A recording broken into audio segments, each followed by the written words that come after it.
October 7-ന് ആക്രമണം നടത്തി ഇസ്രയേലിൽ നിന്ന് തട്ടിക്കൊണ്ടുപോയ ബന്ദിയുടെ വീഡിയോ ഹമാസ് പുറത്തുവിട്ടതിനെ തുടർന്ന് അന്താരാഷ്ട്ര തലത്തിൽ തന്നെ തീവ്രവാദി സംഘടനകൾക്കെതിരെ ശക്തമായ രോഷമുയരുകയാണ്. 24-കാരനായ എവ്യാദർ ഡേവിഡിന്റെ വീഡിയോയാണിത്.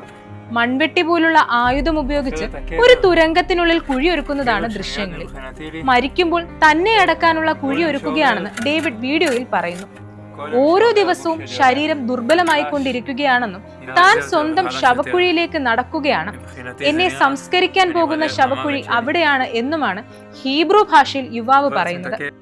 ഹമാസിന്റെ പ്രചാരണത്തിന് വേണ്ടി തങ്ങളുടെ മകനെ പട്ടിണിയിലാക്കി വീഡിയോ എടുത്തത് ലോകം കണ്ട ഏറ്റവും ഭയാനകമായ പ്രവൃത്തിയാണെന്നാണ് ഡേവിഡിന്റെ മാതാപിതാക്കൾ പറയുന്നത്. വീഡിയോ പുറത്തു വന്നതിന് ശേഷം ഇസ്രയേൽ പ്രധാനമന്ത്രി ബെഞ്ചമിൻ നെതന്യാഹു ഡേവിഡിന്റെ കുടുംബവുമായി സംസാരിച്ചിരുന്നു. ബന്ദികളുടെ മോചനം ഉറപ്പാക്കാനുള്ള സർക്കാരിന്റെ ശ്രമങ്ങൾ നിരന്തരമായി തുടരുകയാണെന്ന് പ്രധാനമന്ത്രി ആവർത്തിക്കുന്നു. മറ്റൊരു ബന്ദിയുടെ വീഡിയോയും ഹമാസ് പുറത്തുവിട്ടിരുന്നു. ഇസ്രയേൽ ജർമ്മൻ ഇരട്ട പൗരത്വമുള്ള റോം ബ്ലസ്കാവിസ് എന്ന യുവാവിന്റെ മോചനം ഉറപ്പാക്കാൻ സഹായിക്കണമെന്ന് സർക്കാരിനോട് അഭ്യർത്ഥിക്കുന്ന വീഡിയോ ആയിരുന്നു അത്. വീഡിയോയിൽ ഇയാളുടെ ആരോഗ്യനില വളരെ മോശമാണെന്നതും കാണാം. അതിനിടെ ഈ വീഡിയോ പുറത്തു വന്നതിന് പിന്നാലെ ഹമാസ് പുതിയൊരു വ്യവസ്ഥ ഇപ്പോൾ മുന്നോട്ട് വെച്ചിരിക്കുകയാണ്. ഇസ്രയേൽ ബന്ദികൾക്ക് സഹായം നൽകാൻ റെഡ് ക്രോസ് സംഘടനയെ അനുവദിക്കാൻ തയ്യാറാണെന്ന് സംഘടന വ്യക്തമാക്കി.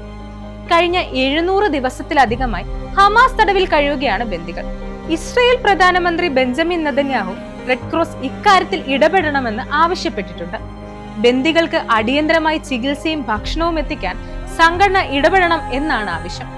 2 ബന്ദികളെ കാണിക്കുന്ന 3 വീഡിയോകൾ ഹമാസും സഖ്യകക്ഷികളായ ഇസ്ലാമിക് ജിഹാദും കഴിഞ്ഞ ദിവസങ്ങളിൽ പുറത്തിറക്കിയിരുന്നു. ഇതിനെ തുടർന്ന് ഇസ്രയേൽ വൻതോതിലുള്ള പ്രതിഷേധവും ഉയർന്നിരുന്നു. ബന്ദികളിൽ 49 പേരാണ് ഇപ്പോഴും അവശേഷിക്കുന്നത് എന്നാണ് കരുതപ്പെടുന്നത്. ഇപ്പോൾ പുറത്തിറക്കിയ വീഡിയോ നേരത്തെ റെക്കോർഡ് ചെയ്തതാകാം എന്നതാണ് സൂചന. ഈ വർഷം ജനുവരി 19 മുതൽ മാർച്ച് 17 വരെ 1800 പലസ്തീൻ തടവുകാരെ വിട്ടയക്കുന്നതിന് പകരമായി 33 ബന്ദികളെ മോചിപ്പിച്ചിരുന്നു. ഇവരിൽ 8 പേർ മരിച്ചിരുന്നു.